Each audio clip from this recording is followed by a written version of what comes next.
बच्चू कडूंचे खायचे दात आणि दाखवायचे वेगळे आहे। कडूंच्या जिभेला हाड नसल्यामुळे ते काहीही बोलतात अशी टीका आमदार रवी राणा यांनी केली आहे। तर बच्चू कडूंपेक्षा माझी संपत्ती जास्त असेल तर मी राजकारण सोडून देईल असा दावा रवी राणा यांनी केला आहे। तर अमरावतीची जनता सोबत असेपर्यंत नवनीत राणा आणि रवी राणा यांच्या केसाला देखील कुणी हात लावू शकत नसल्याचं आमदार रवी राणा म्हणाले। कडूचं असं आहे, त्याला आरोप करणे जिभेला हाड नसते आणि हाड नसल्यामुळं ते जीभ फक्त वलवल करावं लागते, ओठ हलवा लागते। रात्रंदिवस 5 वर्ष या शरीरामधून घाम काढून गोरगरिबांना मी मदत करतो।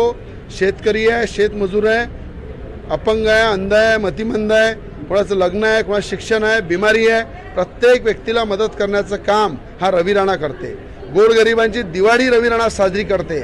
आज अनेकांच्या संकटामध्ये रवी राणा त्या ठिकाणी सोबत राहते। बच्चू कडूंनी स्वतःच्या खिशामध्ये हात टाकून 1 रुपया वाटला दाखवा। अरे आज बच्चू कडूंची संपत्ती एका साईडला ठेवा, रवी राणाची एका साईडला ठेवा। जर माझी संपत्ती त्यापेक्षा जास्त असेल तर मी राजकारण सोडून देईन। आज त्याचे खायचे दात वेगळे आहे, दाखवायचे दात वेगळे आहे। मी माझ्या पगाराचा सुद्धा पैसे गरिबांमध्ये वाटतो, गोरगरिबांना न्यायासाठी देतो।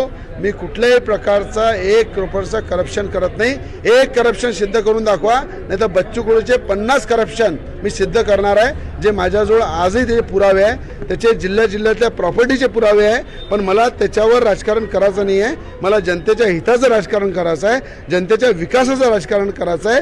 पाळापाडीचं राजकारणामध्ये विश्वास ठेवत नाही। म्हणून जनता बच्चू कडूंनी किती विचार केला असेल की नवनीत राणाला पाळायचं, पण बच्चू कडूला मी सांगतो, जिथपर्यंत अमरावतीची जनता नवनीत राणा रवी राणा सोबत आहे तिथपर्यंत आमच्या केसाला कोणी धक्का लावू शकत नाही।